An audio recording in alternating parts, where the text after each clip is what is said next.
Hello, everyone, and thank you for attending my talk today. My name is Sarah Barget, and I am a research geneticist with the U.S. Forest Service.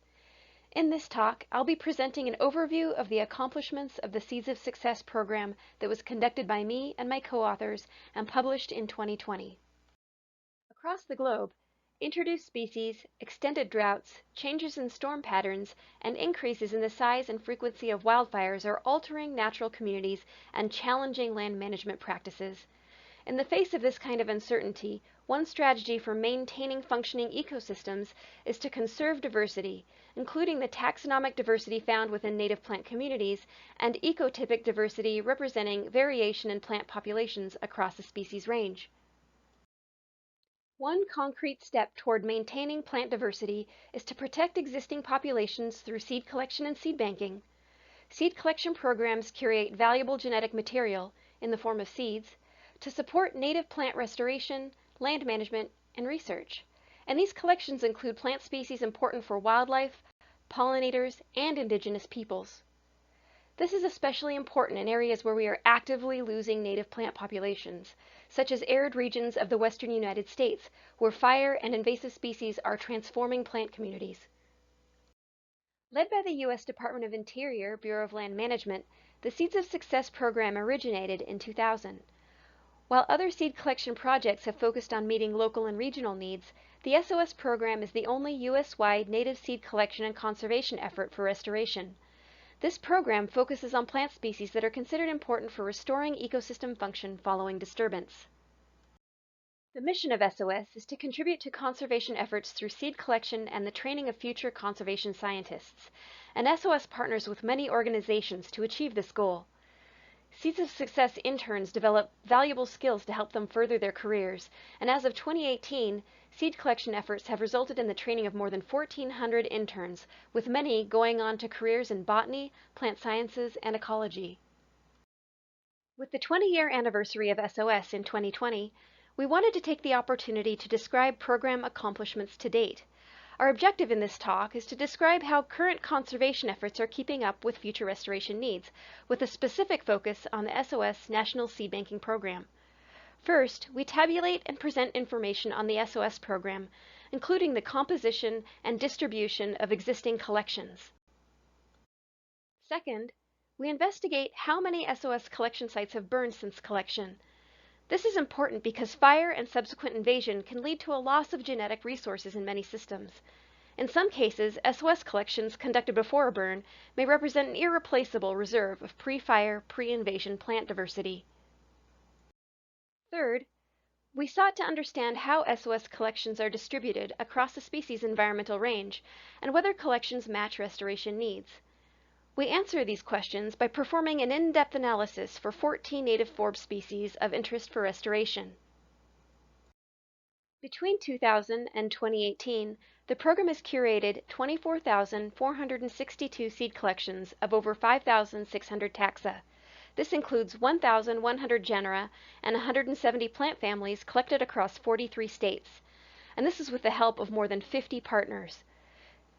This includes 18,149 georeferenced SOS collection sites in Alaska and the lower 48 of the United States, with a notable focus on western states where there are abundant public lands. The number of collections per year has increased over time, averaging about 600 collections per year in the first 9 years of the SOS program and 1,950 collections per year between 2009 and 2017. The most common plant families in the SOS collections broadly match the most abundant plant families globally, with Asteraceae and Poaceae making up the bulk of the collections, followed by sedges and members of the pea family. About 70% of the collections have occurred on U.S. public lands, with the remaining collections occurring on state and private lands with landowner permission. Figure A, on the left, shows national fires from 2000 to 2018 in red. These geospatial records were obtained from the Geospatial Multi-Agency Coordination Wildland Fire Support website. We determined that 60.1% of these fires occur within the 11 western states, which make up approximately 31.5% of U.S. lands. The Seeds of Success program collections are important in the western United States, where many collection sites, indicated with the black dots in the figure on the left, have been affected by fire.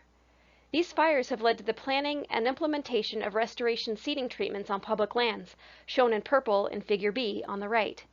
We acquired geospatial records for all of the implemented or planned restoration seedings on public lands that were available from the Land Treatment Data Library for the time frame of 2000 to 2017. These data were used to estimate the environmental conditions at restoration sites in our analyses. The number of Seeds of Success collection locations burned has increased dramatically over time. Our examination of the impact of fire on Seeds of Success collections revealed that, since collection, there have been 662 fires at 631 sites, or 3.5% of georeferenced collection sites. Of these, 27 sites have burned twice since collection, and 2 sites have burned 3 times. SOS collection populations have burned at a frequency of about 29 populations per year since 2000, with an increase to about 48 populations burning per year since 2011. For our third question, we performed an in-depth analysis on 14 focal forb species known to be specifically or generally important for providing resources for sagebrush obligate wildlife in the western U.S. And we asked how well these collection sites represent climate conditions across the range of the focal species and at historic restoration sites. We created binary species distribution maps for each focal species using a Maxent modeling approach. These models showed that the geographic distribution of climatically suitable habitat varied among our 14 focal species. These different geographic distributions are associated with the occurrence of different climatic conditions.